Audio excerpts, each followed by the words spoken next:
আমার স্বরচিত একটি কবিতা পাঠ করে আপনাদের শোনাচ্ছি। কবিতাটির নাম দুর্নীতির বিরুদ্ধে। কবি দিলীপ কুমার মণ্ডল। দয়া করে আমার ভিডিওগুলিতে অবশ্যই সাবস্ক্রাইব করবেন। বিস্তারিয়া বঙ্গ মাঝে সারা বঙ্গ পরিবার, দুর্নীতির কত দৃশ্য, জালিয়াতি কারবার। সর্বজনতা সহিতেছে দুর্নীতির জ্বালাতন, ঘটিয়া চলিয়াছে নানাভাবে নির্যাতন। মন্দ মন্দ সমীরণে জাগে শিহরণ, চাঞ্চল্যকর বহু ঘটনা, বহু সংঘর্ষণ। বহু দলীয় রাজনৈতিক চলেছে টক্কর, যন্ত্রণাদায়ক খবর এ বড় লজ্জাকর। 12 মাস রাজনৈতিক চলেছে দল বিরোধী, ইট বৃষ্টি বোতল বৃষ্টি, কত রকম চলেছে সৃষ্টি। অপরাধী যারা করে তারাই করে চেঁচামেচি, পক্ষ নিয়ে শাসন ক্ষমতার বাহুবলী।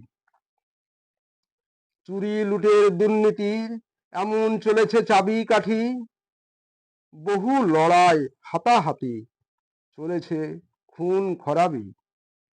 দুর্নীতিগ্রস্ত রাজনীতির এমন ভাবধারা, রাজনীতির নামে করে যায় ব্যবসা। জনবিস্ফোরণ রাজনৈতিক প্রবল উত্তাপ, এর পিছনে জনতা দেখো মাথায় কার হাত।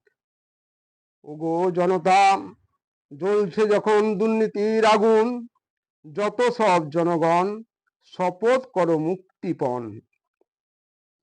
সমস্ত স্তরের মানুষ ভাবমূর্তি ধরো, আমাদের চাই জনতার ঐক্যবদ্ধ সংঘবদ্ধ। যত দুর্নীতি শত হস্ত দূরে রাখি চলো, আমাদের সুষ্ঠুতা সম্পন্ন রাজনীতি গড়া ভালো। বাংলার মানুষের ঘরে ঘরে দুয়ার জুড়ে সর্বসুবুদ্ধি ফিরে আসে জনতার এ দুর্দিনে। বঙ্গ কাদের মদতে চলছে এত দুর্নীতি, ভেবে দেখো দুর্নীতির মাঝে লুকায়ে কারা সন্ত্রাসী। দুর্নীতির যত ঘোমটা ফেলো সব সরিয়ে, দাও তাদের রাজ্যভার সৎ ব্যক্তির হাতে তুলে। জয়যুক্ত করো সঠিক স্থানে ভোট, সঠিকভাবে ভোট দিয়ে। শ্রমিক কিষান ধনী গরিব নারী পুরুষ সবাই মিলে। সততা নেই অসৎ ভাবে করে যায় যেখানে সঞ্চয়, বুঝে গেছে জনতা নিশ্চয় এর পরিচয়। মানুষ হয়ে মানুষে যারা বোকা বানায়, জনতাই দিবে উচিত সাজা, এর কোনো বিকল্প নাই। শেষ হবে মিথ্যা প্রতিশ্রুতি, যত মিথ্যা অভিনয়। ঠকতে ঠকতে মানুষ একদিন হয় সজাগ চিরসত্যময়।